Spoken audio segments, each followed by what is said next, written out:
โอนเงินใน BCE วันบ่อยากเสียค่าธรรมเนียมโอนต้องเฮ็ดแนวใดเดี๋ยวคลิปนี้จะมาบอกวิธีซึ่งโดยปกติแล้วถ้าว่ายอดสะสมในการโอนแต่ละเดือนเกิน10ล้านกีบจะมีค่าธรรมเนียมในการโอนแต่ละครั้งขอแนะนำ FinChat ฟีเจอร์สนทนาใหม่ในแอป BCE วันสามารถใช้สนทนากับหมู่หรือโอนเงินหากันได้ง่ายๆวิธีการนำใช้ก็ง่ายๆเพียงแต่กดปุ่มสแกนอยู่หน้าล็อกอินแล้วสแกนรูปโปรไฟล์ของหมู่ทานหลังจากนั้นให้กดเพิ่มเพื่อนแล้วกดเลือกสนทนาหรือโอนเงินอยู่หน้าต่างสนทนาท่านสามารถพิมพ์ข้อความโต้ตอบกันไปมาได้หรือสามารถกดปุ่มโอนเงินเพื่อโอนเงินหากันสามารถโอนเงินหากันได้ทั้ง4สกุลบ่ว่าจะเป็นกีบดอลลาร์บาทและหยวนและที่สำคัญบ่ว่าจะโอนจากครั้งก็ฟรีบ่มีค่าธรรมเนียมสำหรับผู้ที่จะนำใช้ฟังก์ชันนี้ได้โทรศัพท์ของท่านต้องรองรับการปลดล็อกด้วยการสแกนใบหน้าหรือลายนิ้วมือและต้องได้เข้าตั้งค่าใน BCE วันแล้วตั้งค่าลายนิ้วมือหรือสแกนหน้าตามขั้นตอนให้สำเร็จ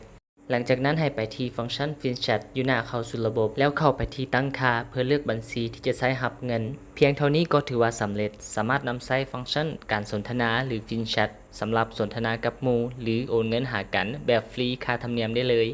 โอนเงินใน BCE วันบ่อยากเสียค่าธรรมเนียมโอนต้องเฮ็ดแนวใดเดี๋ยวคลิปนี้จะมาบอกวิธีซึ่งโดยปกติแล้วถ้าว่ายอดสะสมในการโอนแต่ละเดือนเกิน10ล้านกีบจะมีค่าธรรมเนียมในการโอนแต่ละครั้งขอแนะนำ FinChatฟีเจอร์สนทนาใหม่ในแอป BCE วันสามารถใช้สนทนากับหมู่หรือโอนเงินหากันได้ง่ายๆวิธีการนำใช้ก็ง่ายๆเพียงแต่กดปุ่มสแกนอยู่หน้าล็อกอินแล้วสแกนรูปโปรไฟล์ของหมู่ทานหลังจากนั้นให้กดเพิ่มเพื่อนแล้วกดเลือกสนทนาหรือโอนเงินอยู่หน้าต่างสนทนาท่านสามารถพิมพ์ข้อความโต้ตอบกันไปมาได้หรือสามารถกดปุ่มโอนเงินเพื่อโอนเงินหากันสามารถโอนเงินหากันได้ทั้ง4สกุลบ่ว่าจะเป็นกีบดอลลาร์บาทและหยวนและที่สำคัญบ่ว่าจะโอนจากครั้งก็ฟรีบ่มีค่าธรรมเนียมสำหรับผู้ที่จะนำใช้ฟังก์ชันนี้ได้โทรศัพท์ของท่านต้องรองรับการปลดล็อกด้วยการสแกนใบหน้าหรือลายนิ้วมือและต้องได้เข้าตั้งค่าใน BCE วันแล้วตั้งค่าลายนิ้วมือหรือสแกนหน้าตามขั้นตอนให้สำเร็จ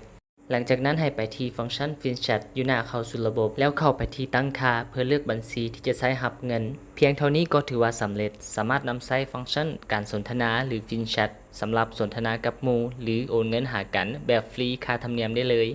โอนเงินใน BCE วันบ่อยากเสียค่าธรรมเนียมโอนต้องเฮ็ดแนวใดเดี๋ยวคลิปนี้จะมาบอกวิธีซึ่งโดยปกติแล้วถ้าว่ายอดสะสมในการโอนแต่ละเดือนเกิน10ล้านกีบจะมีค่าธรรมเนียมในการโอนแต่ละครั้งขอแนะนำ FinChatฟีเจอร์สนทนาใหม่ในแอป BCE วันสามารถใช้สนทนากับหมู่หรือโอนเงินหากันได้ง่ายๆวิธีการนำใช้ก็ง่ายๆเพียงแต่กดปุ่มสแกนอยู่หน้าล็อกอินแล้วสแกนรูปโปรไฟล์ของหมู่ทานหลังจากนั้นให้กดเพิ่มเพื่อนแล้วกดเลือกสนทนาหรือโอนเงินอยู่หน้าต่างสนทนาท่านสามารถพิมพ์ข้อความโต้ตอบกันไปมาได้หรือสามารถกดปุ่มโอนเงินเพื่อโอนเงินหากันสามารถโอนเงินหากันได้ทั้ง4สกุลบ่ว่าจะเป็นกีบดอลลาร์บาทและหยวนและที่สำคัญบ่ว่าจะโอนจากครั้งก็ฟรีบ่มีค่าธรรมเนียมสำหรับผู้ที่จะนำใช้ฟังก์ชันนี้ได้โทรศัพท์ของท่านต้องรองรับการปลดล็อกด้วยการสแกนใบหน้าหรือลายนิ้วมือและต้องได้เข้าตั้งค่าใน BCE วันแล้วตั้งค่าลายนิ้วมือหรือสแกนหน้าตามขั้นตอนให้สำเร็จหลังจากนั้นให้ไปที่ฟังก์ชัน FinChat อยู่หน้าเข้าสู่ระบบแล้วเข้าไปที่ตั้งค่าเพื่อเลือกบัญชีที่จะใช้รับเงินเพียงเท่านี้ก็ถือว่าสำเร็จสามารถนำใช้ฟังก์ชันการสนทนาหรือ FinChat สำหรับสนทนากับหมู่หรือโอนเงินหากันแบบฟรีค่าธรรมเนียมได้เลย